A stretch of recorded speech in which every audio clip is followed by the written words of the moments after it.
Hey, thanks for coming and checking me out. My name is Supe, and I really appreciate all of the feedback I've been getting on the content, and appreciate you stopping by to check me out. This week I've got something a little bit different for you. It's an old archived piece from 2019, almost 2 years to the day exactly, and just as relevant now as it was then, if not more so. With one of my favorite people in the world and a great friend of mine, Nate Cozz.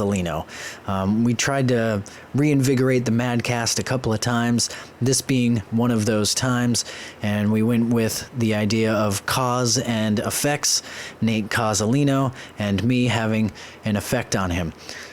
So I really hope you enjoy this. It was awesome to make.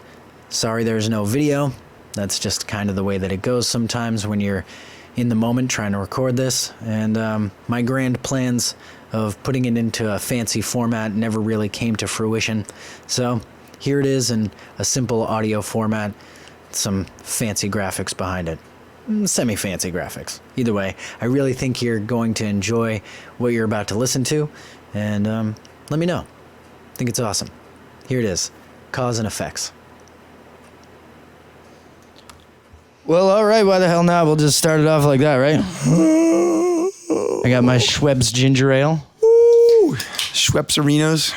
It's good. It was on sale. Hey, man, Schweppes is like, I was going to praise Schweppes, but fuck that. They won't pay me, will they? No, probably not. Well, then, whatever. Until they pay us. Until they pay us. I'm drinking Schweppes for no reason other than it was really cheap. Exactly. Earn our praise, Schweppes, with your financial persuasion. Please. Please. So we're here. We're pontificating.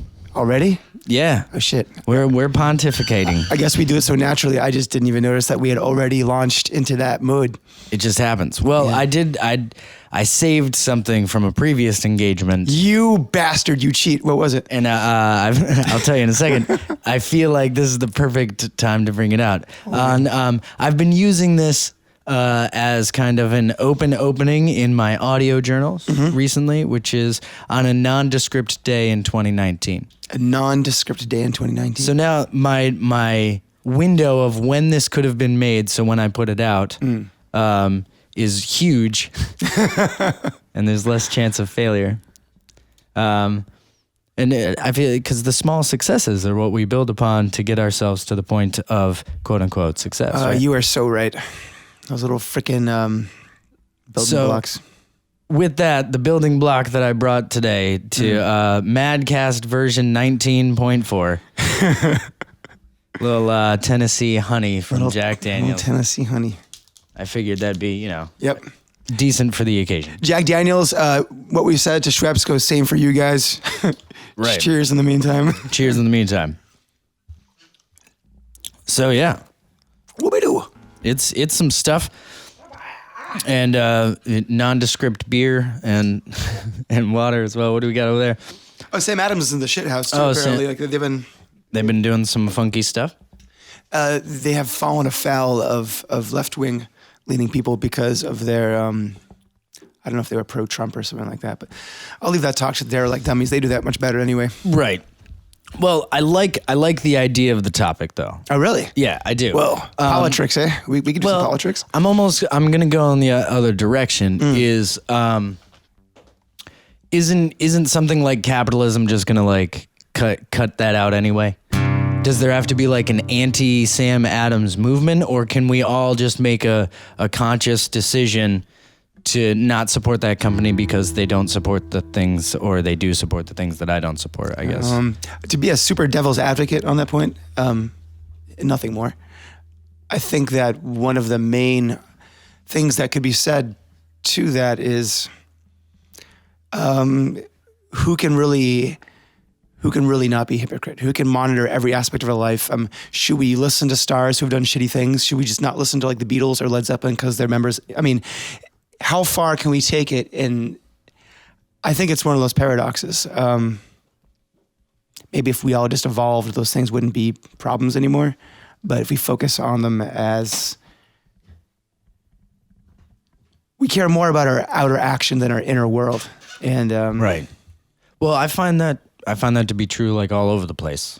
I found myself in some deep personal thought, as we all do, the shower thoughts. And stuff, you know. And I found myself extrapolating information that, while it may be skewed and flawed, is not necessarily moot by any means. And I think that the movement that we're in, that seems like, or is making the outward appearance of progress and certain situational changes, is not necessarily opening the door for the quote unquote, this is a weird, hard word to use. Use it. The freedom of things like expression in media and speech and stuff. Because what it's actually doing is narrowing down the descriptive words of things. And for example,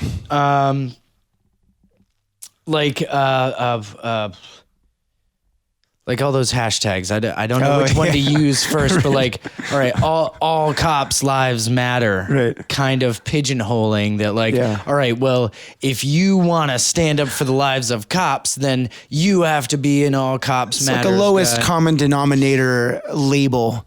Right. Yeah, exactly. Like, well, why would it be so exclusive that like a Black Lives Matter and all cops' lives matters hashtags couldn't be next to each other?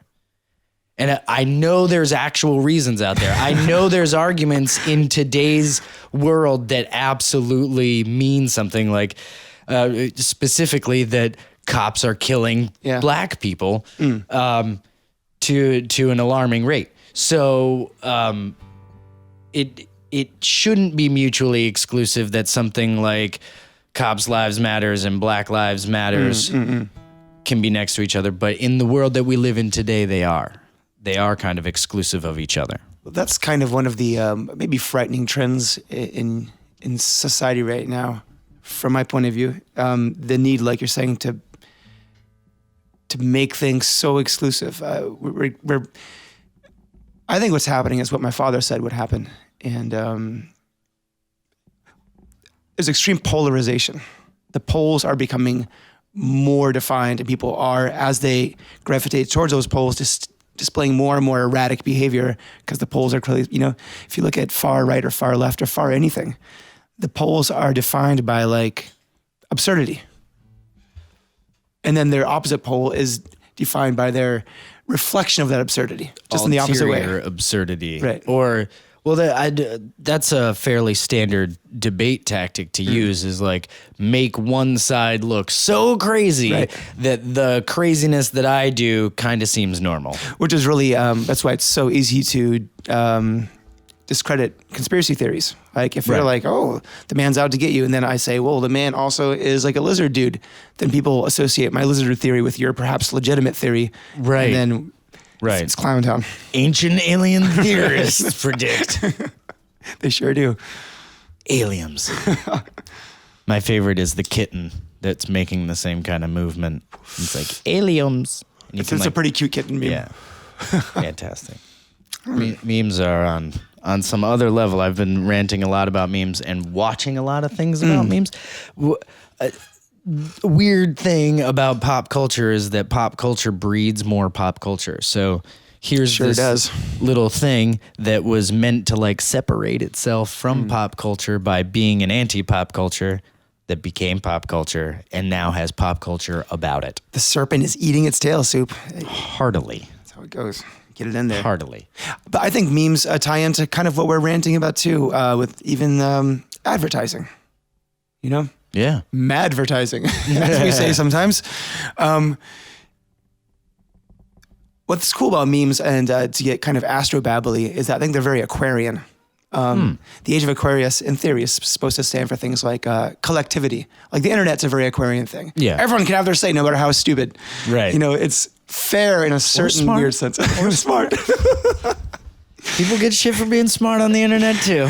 And memes, I think, are Aquarian because they're universal in that I think back in the day, if I wanted to be famous for something funny I did, I'd have to get astronomically lucky, like I was caught on camera by the news, which seems to happen more often these days for some reason.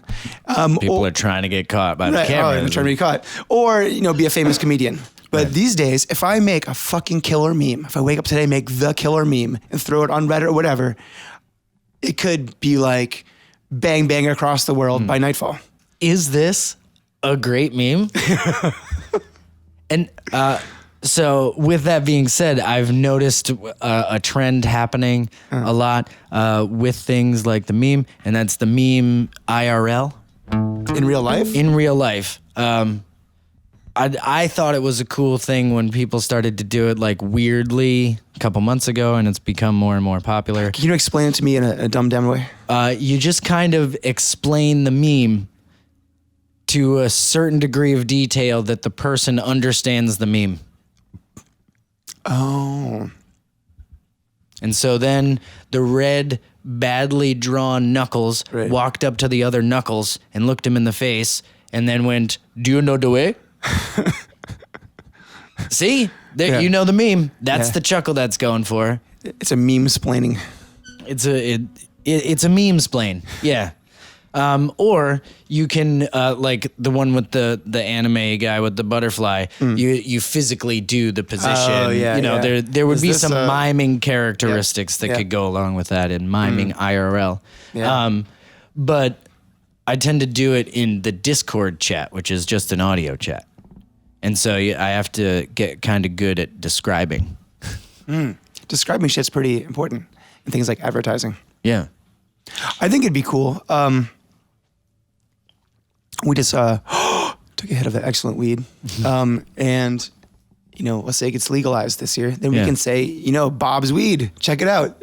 Bob makes some great weed. Right. And not get Bob in trouble. Right. Bob does not refer to a real person, people. And Bob is chosen because it's a very nondescript name. Don't get too excited out Common. It's like a John Doe. there. Yeah. Sorry for the guy in the world named John Doe. Right. You're like, Right now, there's bastard. like 10 guys named Bob who grow are like, shut the fuck up, guys. But yeah, that'd be cool. I'd like to be more capitalistic in that, like, if you make a great beer, and I'm meeting a lot of people who make great beer on my like Brew SA tour. Right. Brew SA. I love putting their fucking stickers on my guitar case, telling all my friends about Cosmic Baker we were just talking about from Litherman's Limited up there in Concord, New Hampshire.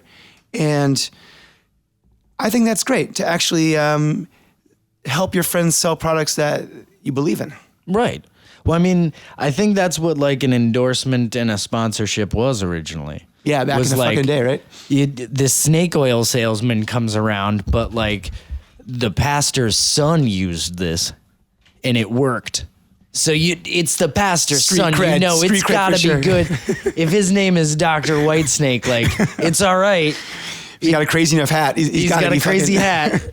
He's gonna help some guy down by the river, make the catfish walk out of their holes all by themselves. You know, if I douse some water free while he's at it. Mm-hmm.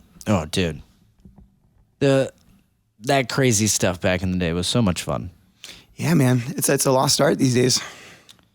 I mean, I don't think it's that much of a lost art. I think it's a loss to the Western world quite a bit. Certainly. I've been seeing a lot of videos. I get caught in my video streams, and the videos from like around the equator, and the like salesmen and food preparation guys and like little entertainment stuff that they do. Like there's the one guy who you walk across the magnetic line and he like spins the water different ways down a funnel, and you pay him a couple of bucks and he'll do this demonstration for you to show you like over literally 50 feet this way, the water spins this way, 50 feet this way, it spins that way. And if we're right here, there's no spin at all. It just goes right down. And like, while it may or may not be a parlor trick of some kind, supposedly people have called him out for being off by like a few miles and like he's not in the real spot. And so there's some trickery going on. But either way, the entertainment factor of that, they like... You go to a tourist spot, you want to clown around. And some guy's like, I got your clowning around right here. Like, here it is. Right. Look at this flower petal and some water dye. And hey, if it makes people happy, can't be that bad. Right. You know, I mean, Sheryl Crow thinks so. And so I think that kind of street entertainment, while is lost to our Western world a fair amount. I mean, we still have, what is it, Hollywood Boulevard, where they run around in the fake superhero costumes and Times Square and stuff. But there's there is a certain of Marcel Marceau that has been lost to the world, I think. For sure, man. I mean, I know he became like theatery and stuff, but no, I find our modern pageantry to be quite hollow. yeah, It doesn't fulfill like a religious function the way like Native American like shamanistic practices would. Yeah. Or it's not even like as badass as like Olympian myths acted out, which would be cool. Hercules and Zeus and shit. It's just kind of it's like Donald Trump. It's like silly, vapid Hollywood characters. It's rehashed plots. It's canned laughter. It's TMZ instead of that scene in Shrek where the prince is like making the play about him slaying Shrek. That's what I think of whenever I think of like, hero retelling stories. The Olympic myths brought that to mind immediately. Or like, a floppy cardboard and paper puppet version of Romeo and Juliet. Yeah. With a whitewashed ending. Yes. Like Little Mermaid. You got to change the ending. Absolutely. It's got to be clean and crispy. Which brings me to my one talking point that I thought about. And I thought I was going to have to bring up my voice note, but I didn't. This works into it well. That's because of the magic of our ranting. That's how it works. The magic is really hot today. Ooh. So a lot of times those endings, like the Cinderellas and the Little Mermaid endings and stuff, and how they've been completely altered. Yeah. It gets me kind of sad sometimes. Yeah, I gotta believe that there's like it was a trade-off. Like the evil team who wants to control the world was like, all right, we get to like change the ending of these myths that could have held some significance for mankind's psyche, but you get to have this like evil dude fall and hit his nads and like not be able to like make his evil speech he was going to make or something. Right. Some kind of cool we got to get away with one less fascist dictator because maybe. Who knows? Because the evil stepsisters and Cinderella didn't cut off their toes. Maybe one less evil corporation bent on world, like, Right. One less Monsanto, one less Hitler, whatever. Or maybe it even goes the other way. We got an extra charity donation or something. We got an extra badass dude. So what I've realized about sadness is that it culminates in a lot of ways. And its most common expression is anger. Yeah. I think especially in this culture. Absolutely. Again, going with the Western world kind of perspective here. I think we found ourselves at a weird point where we're afraid, we're coy about expressing sadness. There's a certain masculinity that is floating around no matter how hard we try to let people know it's okay. Baby steps. We're only starting to even conceive of less shitty masculine ways. So I like where this movement is going. And I think that understanding our sadness is really important. And it keeps us away from things like anger and frustration that puts us in odd positions, especially in our communities that we spend a lot of time in. And so where I'm going with this is I've found maybe not the only key, but one good key to understanding why we're sad. And I'm going to go to the other side first and say I've kind of figured out why sometimes I get happy about some stuff. So you started on the opposite end. Yeah. And trying to explore sadness, you figure out what makes you happy sometimes? What makes me happy sometimes. Interesting. And so what I've noticed about that is that the happier I am about something, the more confidence I have grown in the subject, the person, the action, whatever it is. Here's a good example. When you play on stage with me and I start going into a good line and I have the confidence that you're going to be able to follow me with your music on the guitar, you're going to be able to follow my ranting. And when that goes well, it makes me feel good. And when it goes better than expected, I get like a little extra notches up. We get dopamine, we get serotonin off that.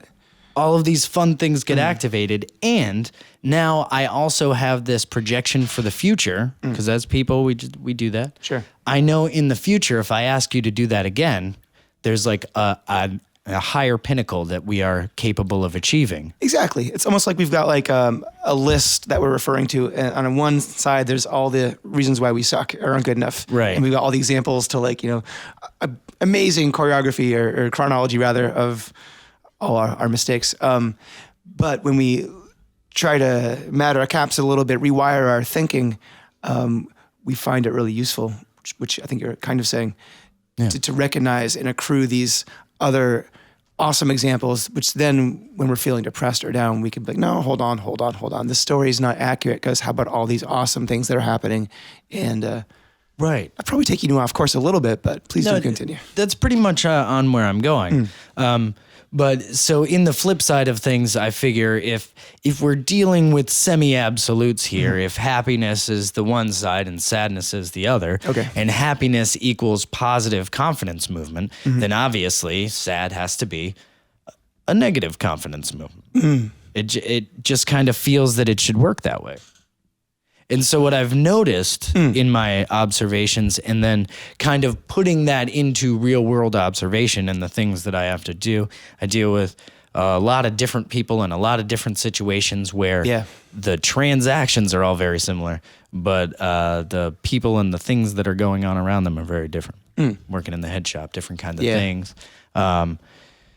This guy wants a glass piece. This guy wants a blunt wrap. This guy's getting some lottery. It's all same things going down, but they want to be treated differently because they're buying different things. They're different kinds of customers.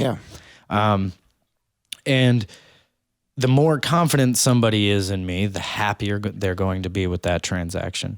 Well, because if they're confident in you, then it opens the door for you to like be warm and charming and friendly. Right. And which everyone would love a slice of pleasant sociality with a purchase they need to make anyway. Right, absolutely. And so I've found that the people that I've had the biggest issues with came in not knowing.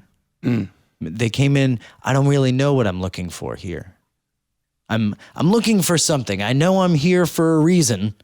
I saw this smoke shop and I wanted to go in there and I knew there's something I want, but I don't really know what it's called. I've seen one before in the background of a TV show, and there's not a lot of confidence there. Sure. And so we start out really low on this level. And now I say, well, is it this? Oh, no, it's not. And now we get a notch down. And every no is a discouragement. It's absolutely. And it's nothing personal to me as the salesman, but it is affecting my personal relationship with this person. It's more of a buzzkill than not a buzzkill. Right, absolutely. And so as my confidence level is notched away by this person on the other side of the thing, it then becomes my responsibility as the person that you can talk to that represents this building and this company and this basically this stack of merchandise. Yeah. I'm the one that I'm supposed to have a knowledge now. There's an assumption of knowledge with the confidence that you expect. You're like a member of the commercial priesthood. Right. Almost. The sacred texts of shit they heard about or saw. Right. Why wouldn't I know about this kind of thing? Don't you run a smoke shop? Right. Like you've never heard of this thing that I only saw once on a TV show? They are scientists. Right. I mean, so I found myself in this weird way of trying to lean my thinking into, all right, I am confident that the person that I am dealing with in their brain is connecting all the dots. It's not just a random splay of information that comes out in these odd shots. Yeah. There is a method to the madness because thought processes happen as thought processes. They're not all individual. They're definitely based on the one that happens before them. Cause and effect, baby. The cause and the effect. So as you progress through a thought process expression where somebody's asking you for something, you're dealing with something like that, it works better. It works more in favor of the person who is trying to provide knowledge that they don't have to try and stay confident of the person who is losing confidence in them. Kind of got to fake it till you make it. Almost, yeah. Because if everybody's confidence is low about the other person, it's going tits up. it's going nowhere.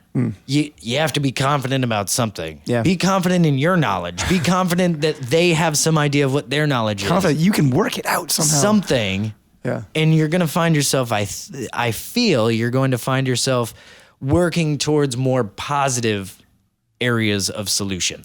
I think that applies to a lot of things in theory, or it's certainly posited. It's ascribed to Socrates anyway, but the secret of self-transformation, and I'm paraphrasing here, the secret of self-transformation is not to focus on the problems, but on what you want to be.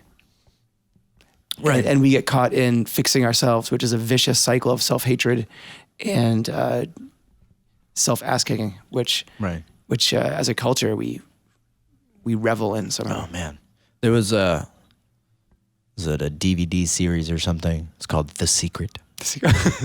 And it was a DVD. Yeah. And you had to like call in and Doesn't sound very secret to me. 2:30 in the morning, and you had to pay 2 payments of $19.95, and they sent you these 2 DVDs over the course of 60 days or something like that. And it was gonna give you the secret to becoming successful and powerful. And it was basically 4 hours of somebody going, tell yourself you can do it. And then you'll do it. That's nothing new. That's been rehashed since forever. It's a cliche, which doesn't mean that there's zero truth to it. Right. But we approach it the way we approach everything else, in a really juvenile, scattered way. We think that our lives and the way we currently lead them, like freaking torn apart by social media and politics and everything, that us like listening to a tape is going to fundamentally change The whole thing. Yeah. Yeah. You're going to quit smoking cigarettes. You're going to be able to drive your car better. It's like if that was going to work for you, you already would have done it without the thing. Wouldn't you have done some sort of fixing? Well, that goes into another wonderful subject that worked its way in. I was going to save it for another time, but the placebo effect.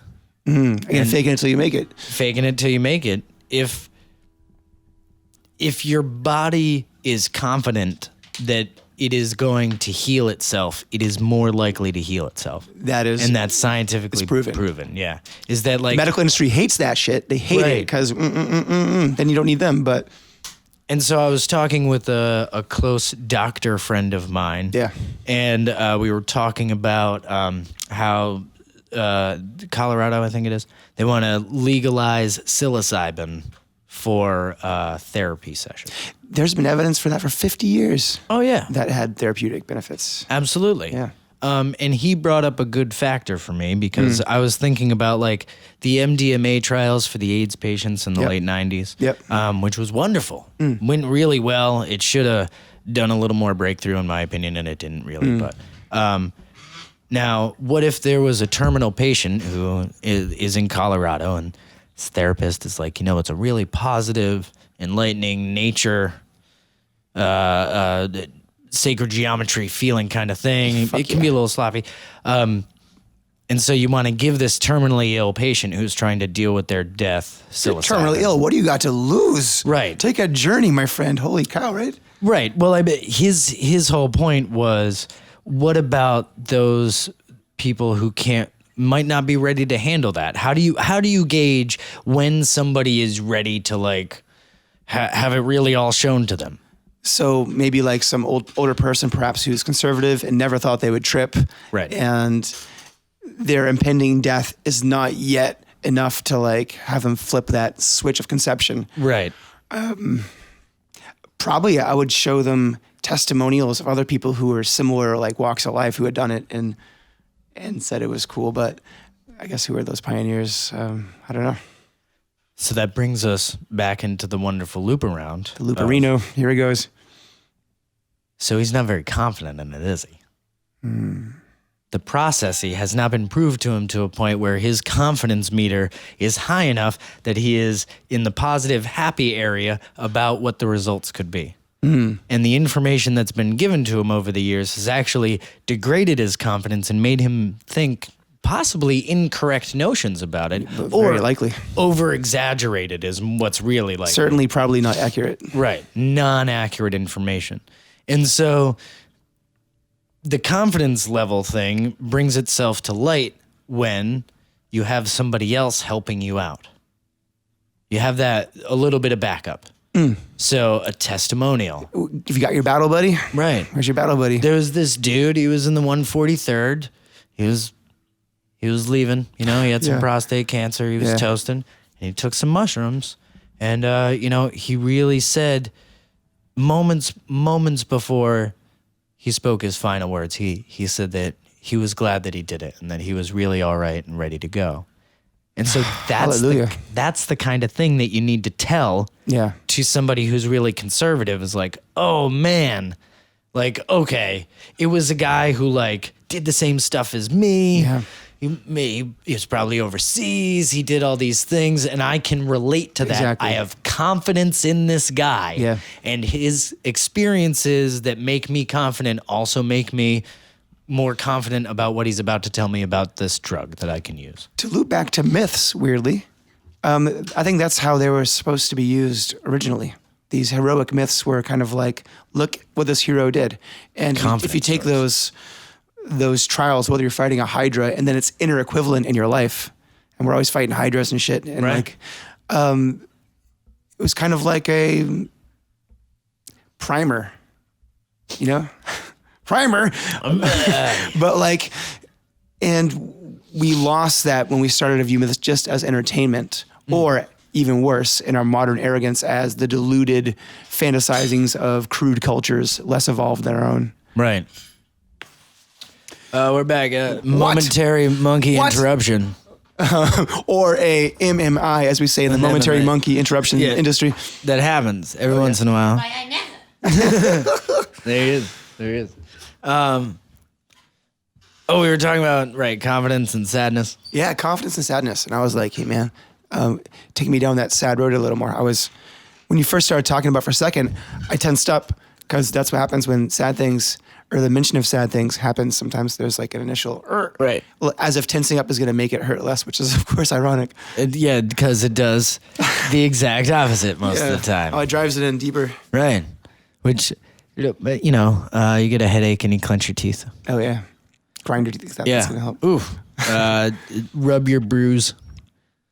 There's all sorts of stuff that we do that's weirdly counterintuitive. Oh, mentally replaying mistakes or fuck-ups. Man. It's sadistic. It's purely sadistic. Absolutely. And I think we don't recognize that it is that, and that a part of us, a dark part of us that is not the part of us that will ever make us happy, enjoys that to some extent. It hurts a lot, but then there's some part of it, Absolutely. I almost think that it's a wonderful part of how our subconscious brain works is that we are pretty confident in the growth that comes from pain. Yeah. And we know that part of getting over sadness is being sad. Like there's a certain amount of time your body needs to be sad for the mentality to change. Yeah. And I forget who it was. There was a doctor who was talking about this. A yogi doctor, like multiple level of things. Yeah. And he was basically saying like, if you could have a pill or a switch that when you were sad, you just skipped it, would you use it? And what would the repercussions of that be? Yeah, you could. There'd be a decent sci-fi movie you could make about, and there have been things like Brave New World to some extent, using farmies to like not have emotions. Right.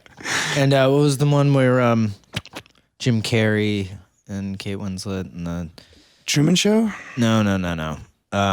Damn. Eternal Sunshine of the Spotless Mind. Thank you. Yes. If you could erase someone's memory, that'd be perfect, right? Except no, you'd probably lose your fucking mind in a really toxic, internally destructive way. Absolutely. And because you can't lose the experience. That's a certain amount of deepness that's going to happen. It's trying to game fate, and it turns out we can't game fate or life or whatever you want to call it. It's the reason to go to solid state hard drives is because you're not etching anything into a disk that can be brought up later. That's a good example. Because we get scritched into the disc pretty hard sometimes. Scritched into the disc? Scritched into the Give me disc. 2 weeks on that too, man. And the deeper the scritch, the harder the itch, just because it rhymes. I was going in the same direction, and it doesn't not make sense. Right. It does work together. It works. Think about if we think of our experience as like a record, to use a much more archaic example, like a phonograph record. Yeah. There's the grooves in it, and then the needle goes in the groove, and it plays that pattern again and again and again. And our brains are not like that. And of course, the deeper that groove, the more deep-seated the tendency will be, and the urge to itch it, to relieve it, is will be commensurately intense. Well, because there's that like strength from use kind of thing here. Strength from use? Yeah, so when you use something over and over again in the same way, it's going to get stronger, right? So you do the same thing over and over again, you get the habitual brain firing in a certain direction. I always made my English students, when I was an ESL teacher, chant like in a exaggeratedly goofy way. Right. Repetition is the key to learning. Yes. Because it absolutely use it or lose it. Because it absolutely is. There's one other way to really impact you, and that is to drop all confidence of survival for even just a moment. Now, your idea of that moment is going to be very skewed, but you are going to come away with a very succinct picture of a certain moment of time for yourself. Can you paint me a picture of this picture? You're about to get into a car accident. Yeah. Most people don't remember the impact. They remember that moment right before. And they'll wake up because they have a dream of that the car about to hit the door, that this weird repetition, because that response was fired so hard and so fast from the surprise of, oh my God, I'm about to die, in this one moment, that receptor to receptor action was almost scarring for the receptor. Poof, opens up a big channel between those two receptors that now represent a memory. And so this is a big tube that represents a memory. And so it becomes a real easy passage for all of the information to pass through. So whenever anything that's remotely similar to that occurs, that pathway refers right to that. Is right there. And the only way to get over that is to work out other pathways more. Because once a neuron or a receptor pathways is that big, it's that big. Again, that's Socratic principle, that you can't, looking at the problem, understanding the problem will help you to a certain extent, but you can't focus on it, or else you're just recreating the cause and effect in a circle. Right. And we just got to focus on new pathways. Right. Well, in not be blind to the outside information that is there available, and probably going to give you a better answer. Yeah.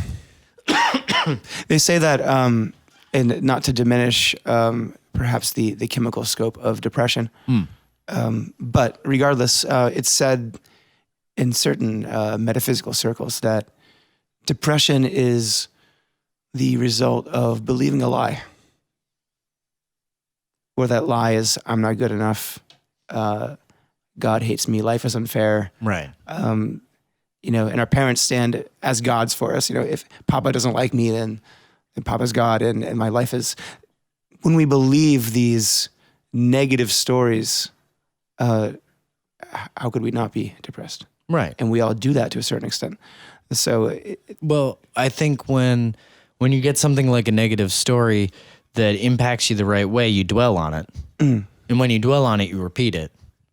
You almost make a mythology out of it, just a shitty negative mythology. Exactly. And so those repeated actions then create that same channel as something like a tragic accident would. Yeah. Where you've now made these channels open and ready for travel through. You've composed background music for them. Absolutely. To intensify the drama of it. And it's going to feel like you're your mind is doing something. Yep. So your mind is tricked into thinking, oh man, we're thinking we must be doing some good stuff. If you're really clever, you can imagine yourself in the memory, which then makes it more farcical because, of course, you saw it through your eyes and not So you from outside never yourself. saw that third person, Yeah, right? so just to complete the farcical nature. Absolutely. And you can replay that over and over in your brain, and that's gonna affect how your body reacts to other stimuli. Yeah. Because now those pathways Through that filter. ripe and ready to be used. You get anything that's close to that kind of action that originally started that, Yeah. and you're gonna relate to that immediately because you're using the same firing points. Yeah. Which brings us back to the more confidence you have in something. Again, not to say the chemical imbalances of things like depression and anxiety are not real, because they are. But at the same time, But at the same time, there are routes to help with those kinds of thoughts, and to, in essence, get your brain to try and work a different way. It's not nothing's gonna be a be all end all. No. But being confident that you are good enough for yourself, that whole love yourself stuff. But to keep it on our topic, to be confident enough in yourself and feel good enough about yourself is going to help that chemical imbalance. certainly. You're going to be able to work against it more efficiently. Exactly. And it's, I think there's a certain negative connotation to positive thinking because we associate it with these kind of hippie or like 70, like or Stuart Smalley on SNL, Yes. you know? Gosh darn it, I'm good enough. Like someone trying it and failing, someone bullshitting themselves, and it's not true. Stuart Smalley hates himself, so he's ineffectually posturing these positive ideas and looking like a jackass. Right. We associate it with that, and that might be a good score for Team Evil. Yeah. Because Well, I mean, there's the two ways that could go. I mean, over a certain amount of time, maybe you are doing the right thing and you are making the right pathway connections and the confidence is being built. yeah, Or you're saying these things and now attuning them in your brain to these negative things. And so the more you say these positive lines, the more negative effect they're having on you, because you're like, gosh darn it, I'm a good person. And inside the back inside of your your stomach, brain, you're like, no, you're not. You you're suck. like, oh, you're just lying to everybody, including yourself now. Look Yep. at you. And it digs you deeper and deeper into this thing. Totally. When in reality, in my personal opinion, there's no real like bad people. I mean, No, certainly not. we're all squishy on the inside. That could really even be extended to famous evil people. Right. From a certain spiritual perspective. Like Buddhists would say that it is possible through many, many cycles of lives that finally you can just suck so much that you'll be just, you're out the ass into the universe and you're just, recycled matter. Right. Your cycle of lives is at an end. You have wasted every last opportunity in a determined way. And then you were just like, You're now the dark matter or dark something matter, exactly. like that. And maybe yeah. in the next universe, you'll have a rebirth. But for this one, you're fucking out. Yeah. You're done. This plane is done. But most people are not like that. And I was actually talking to Panda a little bit about this other Buddhist myth of the finger necklace guy. I forget his very long and hard to pronounce name, but he was a student at the kind of Oxford of the time in ancient India, like a very famous university. And he earned the jealousy of his fellow students because the teacher liked him best because he was super smart.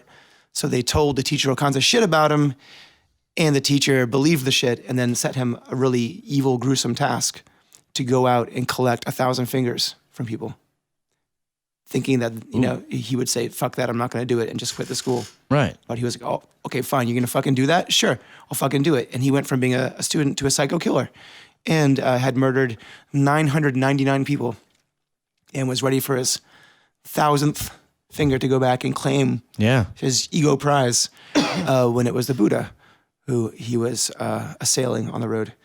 And as he crept up behind him and started to chase him, the Buddha, even though he didn't seem to be moving quickly, was always a couple paces ahead of him. And as much as he ran and panted, he could get no closer until finally, after miles, he, in desperation, cried, "Stop! Stop! Stop!" And Buddha's like, "I stopped a long time ago, dude. Now it's time for you to stop." And that was his satori, as the Japanese, that was his moment of instant enlightenment, where he was like, "Oh shit, Buddha's totally right. I'm insane. That is real." And instant repentance, instant transformation, and became a very venerated Buddhist saint. This kind of corresponds to like the Christian robber on the cross. Like, Jesus on the cross, there's two robbers. One's like, "Save me." Other's like, "Nah, dude, you're dumb." And he's like, "Nah, dude, that Jesus, I believe." And Jesus is like, "Yeah, you cool. You're saved." A concept that, put in a simple, dumbed down way, anyone is redeemable. Right. No atheist in the foxhole kind of thing. Exactly. Anyone, to believe that people are hopeless is So hopeless. that the world's going to end. Yeah. That the devil would laugh with glee, metaphysically speaking. Right. There always has to be hope. And while we can't be stupid about like dangerous people or let ourselves get duped or used or manipulated, that's not the same thing as holding on to the idea that anyone can improve. Yeah. Whether you call that being saved or transforming or awakening, anyone can follow the good of all. Yeah. I like that one. That was a good summation. Thank you, Supe. Because I think that enveloped a lot of the thought processes all into the one. There's an expression, there's a route, there's alternates to that route, and it's not necessarily as important, at least in the end, Yeah, which one of those routes you took there. exactly. Now, there's a lot to be said for that. You kill 7 million people. There's things that may be unredeemable on this plane of existence to a certain degree.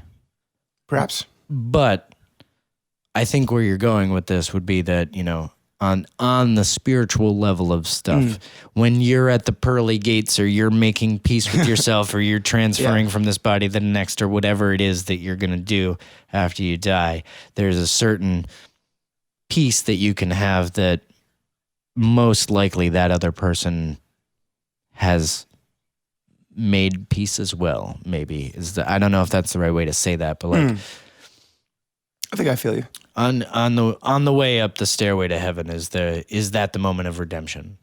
And if so, is that good enough? Well, I think that can be pernicious in the sense that it can contribute to a kind of like mañana attitude spiritually. Like, only God can judge me, or, I murdered that village in freaking Vietnam, but I'll answer it and this kind of weird cockiness about it. Like, I'll defer that until Judgment Day. I'm personally not a crazy fan of that methodology. I think that the robber on the cross or the finger necklace guy point more towards that can happen at any moment and should happen. And we have to believe that it can happen or it can't. Right. If you believe that you will suck forever, you might actually suck forever. Yeah. What's that expression? If you don't change course, you might end up where you're heading. Yeah.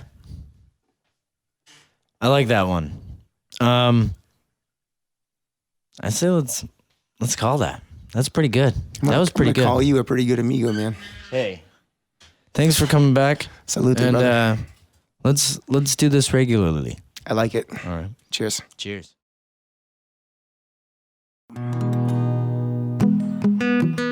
We're all like Socrates when you think about it. Supe is totally Socrates.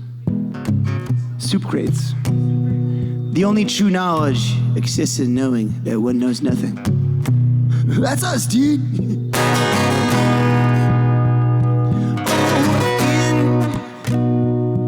In and out. Fast and slow.